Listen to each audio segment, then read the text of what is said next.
Enfin, un rapport sur l'Europe. Telle fut notre première réaction d'Européens convaincus.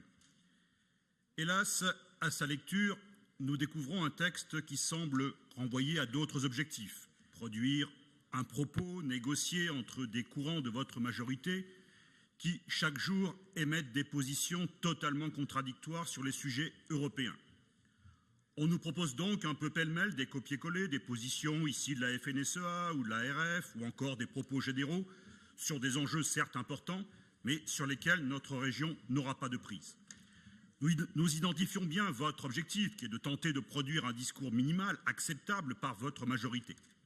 Permettez-moi de dire que nous ne nous sentons pas concernés par vos problèmes d'équilibre interne. Quel dommage pourtant! Nous aurions utilement pu débattre d'enjeux sur lesquels notre collectivité a une prise directe.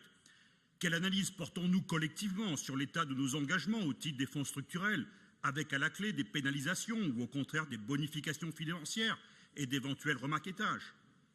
Où en est la conduite de la stratégie dite de spécialisation intelligente, encore nécessairement différenciée jusqu'en 2020 entre les deux ex-régions, alors que par exemple la fabrique qui était censée l'alimenter en Auvergne a été liquidée? Où en sommes-nous de la mobilisation des crédits leaders pour lesquels nous sommes interpellés tous les jours sur le terrain dans les territoires ruraux?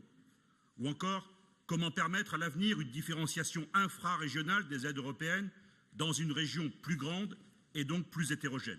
Je pourrais prolonger la liste des questions et des sujets sur lesquels nous pourrions débattre utilement. Malheureusement, rien de tout cela. N'ayant pas vocation à tenter de réguler vos tensions internes, notre groupe ne prendra pas part au vote. C'est également pour cette raison que nous n'avons pas pris position sur les différents amendements. Merci. Merci beaucoup, Monsieur.